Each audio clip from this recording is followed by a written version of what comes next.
Welcome to the Jboy Show, hosted by Jake Crain, the fastest growing sports show in the nation.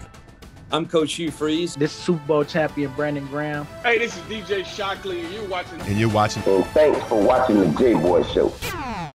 Hello, everybody, and thank you again for joining us on another edition of the Jboy Show. Really excited to bring in one of our buddies from Barstool. We've had him on before, one of my favorite guests. We're going to get to him in 1 second. But I do want to tell you guys about an app.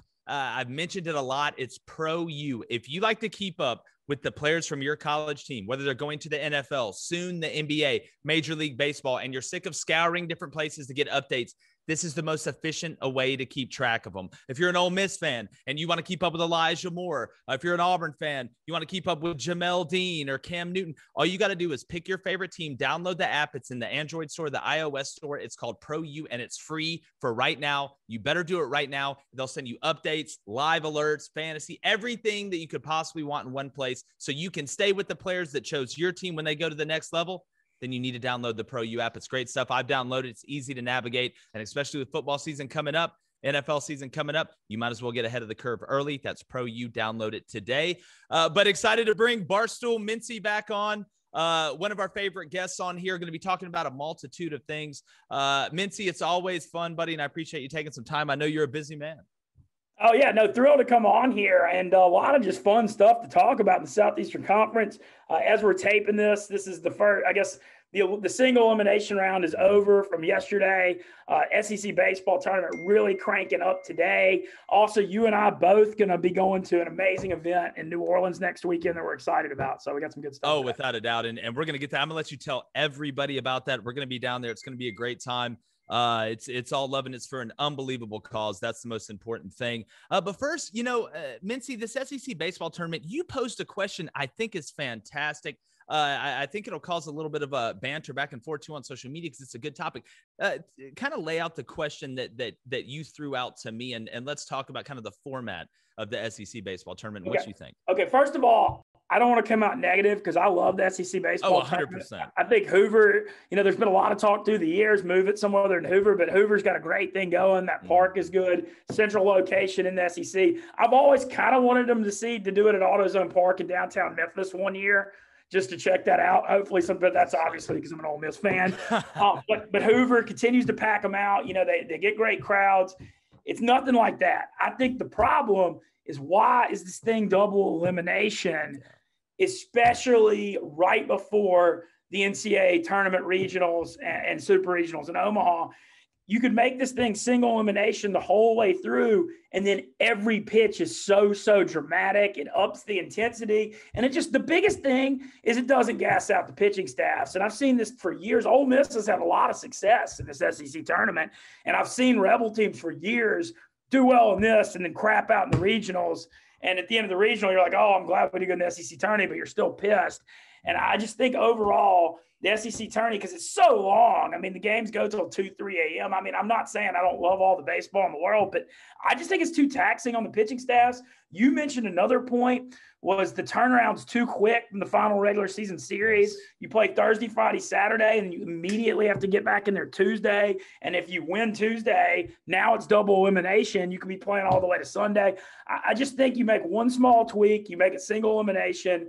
It'll make it more dramatic. It'll still be a wildly successful event, but it's mainly just all about saving these staffs for the NCAA tournament because Omaha's the goal. I agree. And, you bring up the turnaround. So you're really going through two turnarounds really quickly. The end of the regular season into the SEC tournament, especially if you're not one of those top seeds and get a bye, and then having to turn around if you do make a run going into the regional. It's a lot to ask out of the bullpen. And I think they're great points. Some of the coaches, I think, have come out and made that point a little bit. And Mintzy, thinking about it, there's so many teams that come out of the SEC that have a great RPI that really don't have to make a run in the SEC tournament. It's really a couple that have to, that are even going to do or don't. So I think that lends toward the correct argument that you're making. And again, not to be negative, it's just a real thing. You can always make things better. I think about the SEC basketball tournament being single elimination and that format. So you do kind of got a roadmap, even though they're totally different sports. But, Mintzy, I do want to stay in the college baseball realm a little bit in the SEC. Obviously, there's a bunch of teams that can contend. But when I watch Arkansas, Mintzy, they're just a complete team to me. I don't see a team out there in any other conference. And again, baseball's a crazy sport. Anything can happen. But I mean, Arkansas looks like the team to beat nationally. Yeah, I've watched a ton of them this year. I mean, you're looking at a team, if you're going to find any one hole at all, their starting pitching is not like super, super elite. But Kevin Kopps, I mean, he comes in and pitches 3 innings twice a weekend on Friday and Sunday. His slider is the Mariano Rivera cutter of college baseball. I mean, it literally is. It's over. And I keep joking on my Twitter that people are trying to fight the law, and the law keeps winning with cops. But basically, the thing with Arkansas, I watched so many of their games. They are down. Like, if you had gambling lines, you could bet against them first 5 a lot. They always are down, and then they just come back like crazy in the 6th through 9th, and they never allow any runs when Kopps is there. They do have good starters. I'm not saying they don't, but they don't have like the super elite first-round guys, but that's the only weakness. They lead the SEC in home runs. They've got a ton of depth in their order. Christian Franklin in center, he's a 5-tool guy, man. Yeah, I've seen him make 4 or 5 spectacular diving catches. I went to an Arkansas LSU game. We caught a ball in deep right center going against his body and just throws a laser to third on a rope to get a guy tagging up, and I was just in awe. But he's just phenomenal. Love the depth in their lineup. Love their bullpen. I mean, Baum Stadium is now 100%. They got an incredible fan base. I mean, I'd be shocked if we aren't talking about the Hogs in Omaha here in a few weeks. Without a doubt. And really, the Arkansas athletic program, you look at what they're doing in basketball with Musselman, made a great hire in Sam Pittman that's going to yield later. That athletic department's pretty hot right now, and they do well in some ulterior sports, kind of around. You look at track and field and go around the list. But, Mintzy, let's talk about Ole Miss for a second. What do you think about this Ole Miss team? They beat Auburn in round 1. I got one other Arkansas point. Go ahead. They're fans on social media or something. They are. I really think they come at me harder than the state. I mean, I think there's some kind of like, I'm trying to think harder on what I say here. I don't want to say identity crisis, but there's like a thing where they don't have a national media voice really in that fan base. And man, they're just constantly on edge and feel slighted. Like maybe they're not one of like the all-time SEC members. I don't know what it is, but there's something that's really chippy about their fans. And man, when they win, I mean, you wouldn't believe the stuff. And I don't even go at them really. But it's just something, man. These Arkansas fans, I mean, it's something if I mention it. They're out yeah. there. And, anyway, some of these SEC schools do social media better than the others. You look at Tennessee, even though they've struggled, they've got about as big as a social media base. I remember last summer when they were getting recruits in football. I mean, you'd have thought the Vol Navy was sailing its way through Twitter and social media. And then obviously, it kind of turned around. But, Ole Miss, Mintzy, your thoughts on the Ole Miss baseball team? They beat Auburn yesterday, the advance in the tournament. How far do you think Ole Miss can go in the kind of the complexion of this team going into the postseason? Man, first of all, I want to say this about Ole Miss. After they lost, they blew this Texas A&M series. It was like 3 weeks ago now. And it was when they fell to 14-10, but they completely blew the Sunday game when they had a 5-2 lead and allowed Will Frizzell to hit a grand slam. And there was a lot of fans that were coming after Bianco. And I got on Twitter and just totally went to bat and defended them. I mean, it was the first time really since I've been at Barstool, I went at it with our fans a little bit. But you're talking about a program that you couldn't get 500 people to a game before Mike Bianco was there. And I know he's been there 21 years, and everybody points to, he's only made Omaha once. This is a top 10, top 20 program year in, year out, still recruits at a high level. I mean, I'm not saying the baseball, he couldn't do better in the postseason, but I think postseason baseball is a hard way to judge because it's such a long-run sport. And I just wanted to say I took his back when everybody was coming against him. And since then, closing, winning 2 out of 3 at home against number 2 Vandy, winning 2 out of 3 at Georgia, locking up, going to host a regional despite losing a top 15 pick in Gunnar Hoagland, your best reliever Max Chioffi before the year, and Tim Elko's playing on a torn ACL, your All-American senior captain.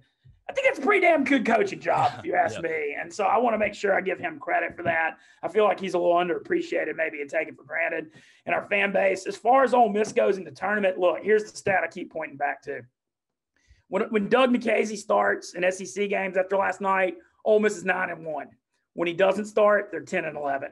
He can't pitch every game. That's true. So that concerns me, especially after losing Hoagland. The rest of the rotation's questionable. I think the bullpen struggle, but I think it's gotten a little better. They found some freshmen stepping up the last few weeks.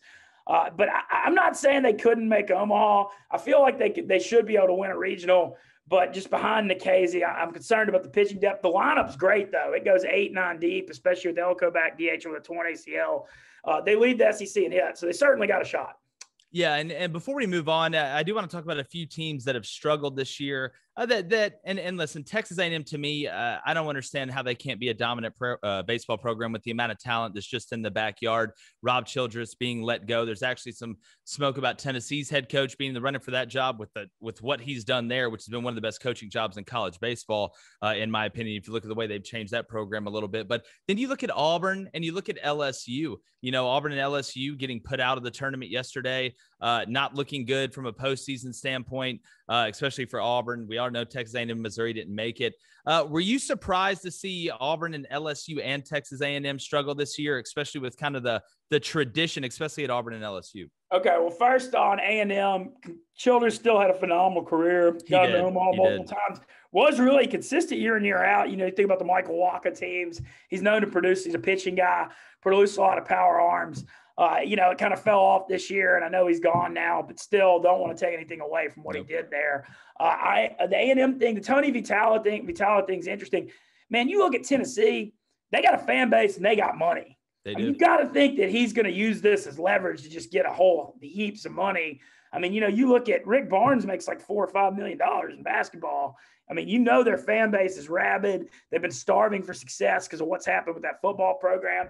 I expect them to try to expand Lindsey Nelson Stadium and pay Vitale almost whatever it takes. So that's my thoughts on that. Yeah. And then real quick, you know, you look at LSU with Paul Mainieri, talk about having a great career. They just reached 1,500 wins, I believe. There's some smoke a little bit that they may be looking to replace him. Number one, talk about Paul Mainieri, what type of man he is, which is fantastic, man. And then LSU, do you think they go a different direction or do they hold on for another year? This is it for sure. From what I'm hearing and I used to work down at ESPN Baton Rouge, and I'm tied in pretty good to the LSU sources. Everybody says this is it. He's going to kind of retire into some kind of retirement role. He's been there since 2007. And, you know, it almost reminds me of the end of the Miles era in a way. Like, it was very successful. It's just totally run its course. I mean, Miles was there from 05 to 17? Yeah. Or 16, I guess, was when the Auburn game happened. It kind of reminds me of that. Mainieri's done a great job. You know, you look at his postseason success, it's been phenomenal. Won the national title in 09, runner-up in 17. I think he's made it to Omaha, 5 times. They've torn up the SEC tourney. But despite all that, they really haven't been that dominant in SEC regular season.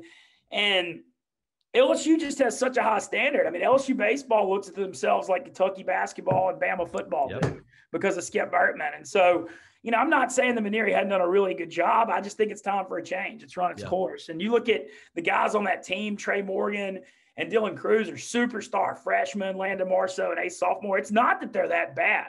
They're going to make the NCAA tournament, even after going 13-17. They have the number 3 strength of schedule in the country. They have a strong RPI.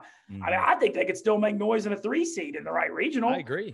I think they're going to get sent to Fort Worth or Austin or Lubbock, in my opinion. They're going to go to one of the Texas ones. But I'm not counting them out for a postseason run. I do think they move on from Mainieri. The rumors I'd heard were Tadlock out of Texas Tech, but he signed a lifetime contract yesterday or on a Monday. And he's a Red Raider anyway. So I'm not totally sure which way the coaching direction is going to go, but I think this is it for Mainieri for sure. Yeah, I agree with you. And look, you don't want to run into LSU in the tournament as a 3 seed. That's not the 3 seed you want to run into because you know how baseball is, Vince. We brought it up. You can get hot, and LSU has, been a dynasty in the past in baseball, and it's one of the most sought after jobs. And speaking of dynasty, if you're a high school recruit's parents, and you want to get your child the most eyes and give them the best chance to get a scholarship or have a chance to play the next level, I got another app for you. It's called Dynasty You, and yes, it's free as well. It's like a LinkedIn for high school prospects from young ages. You can build out a profile, put everything on there, academics, highlights. It makes it so much easier and more concise for coaches. There's a ton of college, not only head coaches, but recruiting coordinators that are in love with this. You can download it. It's on the Google Play. It's anywhere you can get your apps. It's Dynasty You, and it's absolutely free. It's like a LinkedIn. Like I said, if you want your child or if you're a prospect that wants to get your eyes out there, don't email the same coach 30 times. I promise you, that's the worst thing that you can do. This will get their eyes in front of them and make it a lot easier on everybody. That's Dynasty You. Download that. today, both the apps, that and Pro U. Fantastic stuff. We're here with Barstool Mintzy, one of our favorite guests to get on the show. We're chopping up, talk some SEC baseball at the beginning. I want to transition to a little bit of football with some opening lines, Mintzy, and then get to the Hogs for the cause thing that me and you are both going to be at, because it's unbelievable stuff, and it's something people need to know about and help donate to. But we had some lines that came out for week one. And again, I know you're going to have your picks. You guys do Pick Central and all that. I just kind of want your thoughts. Man, I look at Bama's minus 17.5 against Miami in the first game. I look at Miami defensively. I know Bama's replacing a lot, but they reload. Am I crazy to want to buy this down to 17 and really make a play here? Because they broke Florida State a few years ago. They broke them, and I watched them. Yeah, you remember USC too. Yeah. Remember they beat USC by 1 million. You're not crazy because, look, the stuff I've heard about Bryce Young, I mean, I heard a lot. So he played out in that Trinity League, the famous league in California that's got, just a lot of the top high schools in the country. JT Daniels was there as well. Yeah. The word I heard, and this is actually coming from somebody you're friends with too, Josh Booty. He said that he thought Bryce Young's offense in high school was the best he's ever seen. And that's coming from someone that, Josh, he looked at those Evangel teams in Louisiana. Him saying that's something I'm going to take pretty damn serious. So I think Bryce Young, hearing that, I expect him to be the real deal. I'd still, I think, lay off this just because I think Miami's going to be able to score points on the fast track. I mean, I don't know if they're going to be able to cover, but I do think De'Aaron King's coming off that torn ACL, which was just horrible in that bowl game. But I do feel like on the fast track in the dome, they should be able to put up some points. I don't know if they'll be able to hang in. So I don't have quite as a strong opinion as you on that one.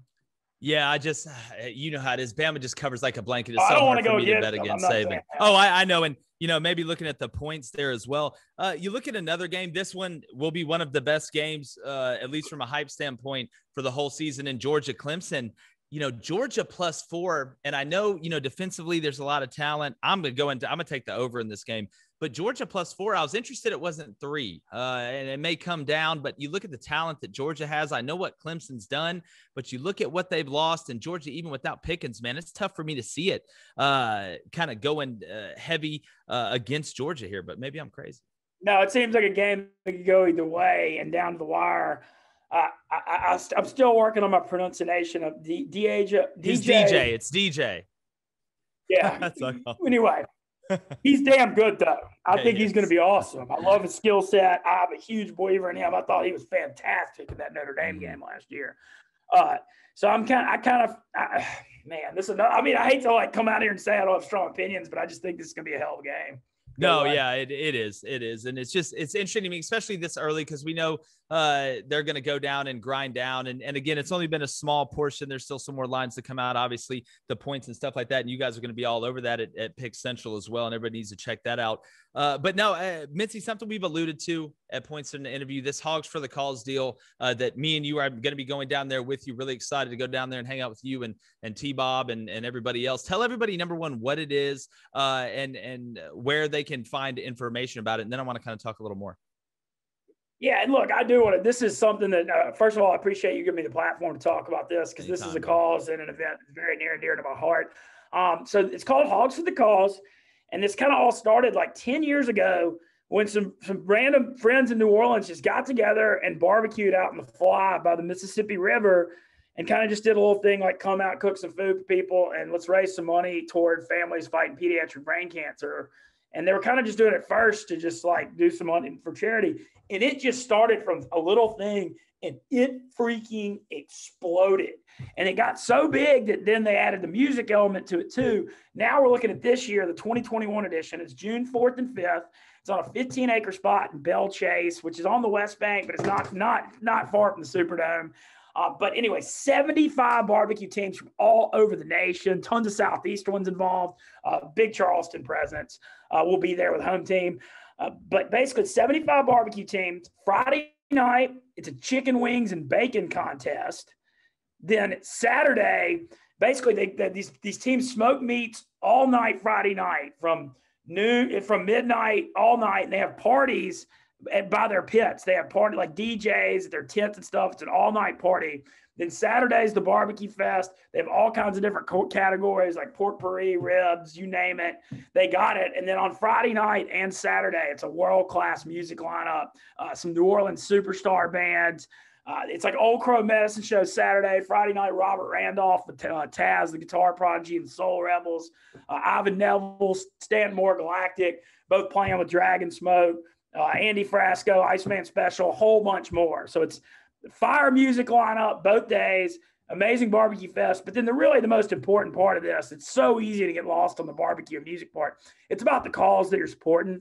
And they raised $2.1 million in 2019 for families fighting pediatric brain cancer. It's kind of similar to a Ronald McDonald House. They built houses in New Orleans and now built a $4 million one in Baton Rouge that house families when their kids are down there getting treatment, and just really meeting every need for these families when they're going through a crisis. And it's such an amazing cause. Check out hogsfest.org. They've sold out of Saturday tickets already, still Friday night tickets, and you can still buy 2-day GA passes, which is what I recommend. I'm the hosted MC of the event. A few other Barstool guys, Large, former Steelers left tackle Willie Cologne. Here and there might be some Saints there. You're coming, T-Bob Aberg, our friend coming from ESPN Baton Rouge. They've got a few more coming. And, I mean, if you like world-class barbecue, amazing music, this is the New Orleans COVID. This is like the post-COVID first New Orleans We're Back party, too. Just highly recommend coming and joining us, and I'm looking forward to seeing you down there, too. Yeah, Ben, it's a great cause. I'm super excited, man, to get down there with you guys. I'll tell you what, you mix the music with the barbecue and the calls, it's going to be a great weekend. I encourage everybody, go to hogfest.org right now. Get those 2-day passes or donate if you can. Like you said, they raised $2.1 million last year, and probably be pumping out some great content as well. Mintzy, I'm excited about that, man, mixing it up down there. Yeah, so, I mean, the content thing, and I can't even totally tell you what I'm even going to do. It's just like a playground for it. I mean, got these barbecue teams. I think the most fascinating part is the barbecue teams cooking all night Friday night, and every team has their own like individual big party in this field with DJs and bands. Like that after midnight getting wild New Orleans content, that's always right up my alley. I'm also going to be the hosted MC. I believe I'm going to be like introducing the bands and announcing which I've never done. I mean, I've done a lot of talking on radio and videos, but I've never gotten up in front of 5,000 people before. So this is going to be interesting. No doubt, man. Well, it's exciting. Mintzy, like I said, I appreciate you coming on, buddy. I know you got Pick Central coming up. Tell everybody where they can find that. Love that show and everything you guys are doing over there. Always keeping up with your brother. You do a little bit of everything. And where they can find Bayou Ben on Twitter now. Kind of threw me off. Yeah, I do want to comment on this. I don't know if all of y'all follow this Barstool. It's been pretty wild with old Dave Portnoy and me. I've seen that. Yeah, but it's all good though. You gotta have thick skin to be. That's part of Barstool, man. If you don't have thick skin, you're in the wrong business. It is wild though. I was unemployed a year ago in Oxford, Mississippi, playing online. Now I'm dealing with Dave Portnoy. His 3 million Twitter followers coming after me. It's definitely something. But you can find me at Barstool Mintzy on Twitter and Instagram. Follow at Hogs for the Calls on Instagram and Twitter as well. And like you said, I mean, just come if you want to have a huge, if your COVID has got you down and you're looking to let loose and throw down and party, this is the event. Definitely. Well, I'll bring the Louisiana frog cakes, Mintzy. I appreciate you, buddy. And we appreciate you guys. Make sure you go to thejboyshow.com, grab some merchandise, subscribe, YouTube, Apple Podcasts, Spotify. Go to hogfest.org, get those passes for a great cause, or donate for another edition of the Jboy Show with Barstool Mintzy. Jboy's going. The Jboy Show is produced by David Cohn, Technical Director Dave Hammock, Creative Director David Culbertson, Audio Engineer Feyzan Shareef, Production Assistants Blaine Crain and Kyle Orr, Executive Producers Jake Crain, Vince Thompson, Steve Chamberlain, and David Cohn. Please subscribe to our YouTube channel and visit our website, thejboyshow.com, for updates regarding our newest apparel and merch designs. Win the water cooler with the Jboy Show.